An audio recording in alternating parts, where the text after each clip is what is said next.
हर जिले में कार्यक्रम होगा, हर ब्लॉक में कार्यक्रम होगा, हर तहसील में कार्यक्रम होगा। हर घर से बगावत पैदा करेंगे, हर घर से बागी निकलेगा सिस्टम के खिलाफ अपने अधिकारों के लिए। और इसके लिए हम एक बहुत बड़ा जन आंदोलन तैयार कर रहे हैं। नमस्कार, यह जो हुंकार और गर्जना आप सुन रहे हैं, यह होने वाले त्रिस्तरीय पंचायत चुनाव में गरीब सवर्णों को आरक्षण की मांग को लेकर के राष्ट्रीय पेशवा बाजीराव महासंघ के राष्ट्रीय अध्यक्ष द्वारा ऐलान किया जा रहा है। और उन्होंने साफ तौर पर कह दिया है कि हर घर से बगावत पैदा करेंगे, हर घर से बागी निकलेगा।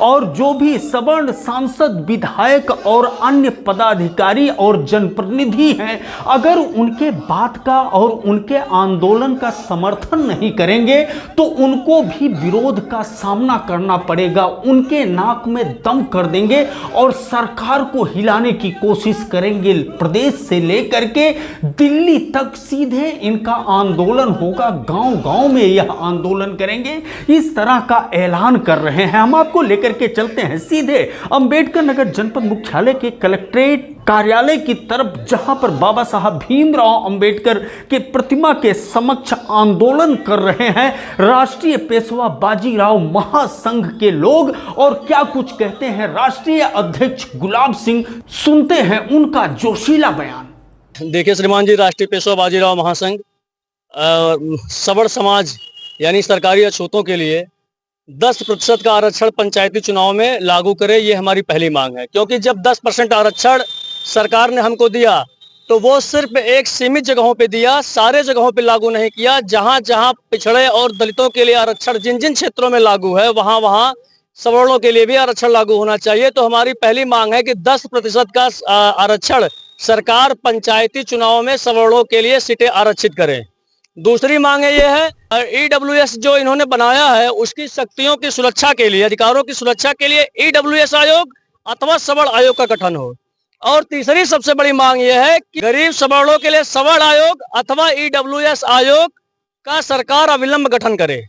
और इसको हम यहाँ केवल ये प्रदर्शन करने के लिए केवल अंबेडकर नगर में नहीं, राष्ट्रीय पेशवा बाजीराव महासंघ की इकाई प्रत्येक तहसीलों में, प्रत्येक जिलों में ऐसा प्रदर्शन करने के लिए आने वाले समय में कुछ ही दिनों में जो है जा रही है। और बड़े बड़े सम्मेलन होंगे।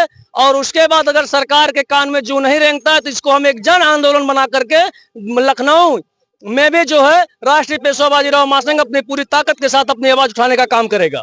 पंचायत चुनाव में आरक्षण की घोषणा नहीं होती है तो क्या करेंगे आप? भैया, श्रीमंत पेशवा बाजीराव बल्लाल भट्ट जी की आज जयंती है, उसी के हम लोग उपासक हैं। और उनकी तलवार ने 3 दिनों तक दिल्ली में बंधक बना करके जो है उस समय उस कालखंड में रखा था मुगलों को। हम लखनऊ से लेकर दिल्ली तक एक कर देंगे। ये हमारे लिए कोई मुजरा पार्टी नहीं है।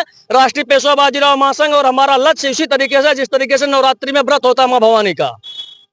इस समय मुगल शासन नहीं चल रहा है तो क्या आप बंधक किसको बनाएंगे? नहीं, हम बंधक नहीं बनाएंगे, लेकिन हम लड़ तो सकते हैं। आए हम हमारे ऊपर मुकदमा दर्ज करें, हमको जेलों में भरे, जो करना हो करें। और हमारे पास बचा ही क्या है? हम तो सरकारी अछूत बनकर के जी रहे हैं। हमारे जो प्रतिनिधि जो है, जो सवर्ण समाज के जो जनप्रतिनिधि हैं, वो जो चूड़ी पहन लिए हैं, उनका जो है, उनको लगता है कि अगर हम सवर्णों के लिए बोल देंगे तो उनकी राजनीति खत्म हो जाएगी। ऐसे भी जनप्रतिनिधियों को राष्ट्रीय पेशवा बाजीराव महासंघ चिन्हित करने का काम करेगा।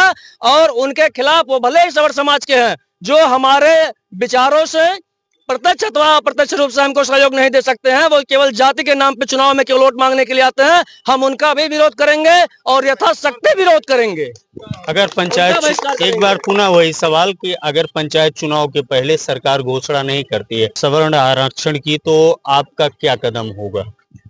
हमने आपसे पहले बताया, हर जिले में कार्यक्रम होगा, हर ब्लॉक में कार्यक्रम होगा, हर तहसील में कार्यक्रम होगा, हर घर से बगावत पैदा करेंगे, हर घर से बागी निकलेगा सिस्टम के खिलाफ अपने अधिकारों के लिए। और इसके लिए हम एक बहुत बड़ा जन आंदोलन तैयार कर रहे हैं। और ये मैंने वही बात फिर मैं अपनी दोहरा रहा हूँ, प्रदेश से लेकर के राष्ट्रीय स्तर पर इसका आंदोलन खड़ा करेंगे। और कर्मण्येवाधिकार रास्ते हम लड़ने में जो है विश्वास रखते हैं, परिणाम हमारे बस में नहीं है। जैसा कि अभी आप लोगों ने सुना, इन्होंने स्पष्ट तौर पर कहा कि इनका संगठन कोई मुजरा पार्टी नहीं है और यह सरकार से 10% आरक्षण मांग रहे हैं। पंचायत चुनाव में EWS शिक्षा और सरकारी नौकरियों के लिए आरक्षण है, वैसे ही आरक्षण चुनाव में भी मिलना चाहिए। इस तरह के रिजर्वेशन की मांग करते हुए बड़े बड़े आंदोलन का ऐलान इन्होंने कर दिया है। अब इनका आंदोलन कितना सफल होता है, कितना समर्थन मिलता है और सरकार कितने गंभीरता से लेता है, ये तो देखने वाली बात होगी। एवीएन न्यूज़ प्लस के लिए ज्ञानेंद्र पांडे ज्ञानी, अंबेडकर नगर से।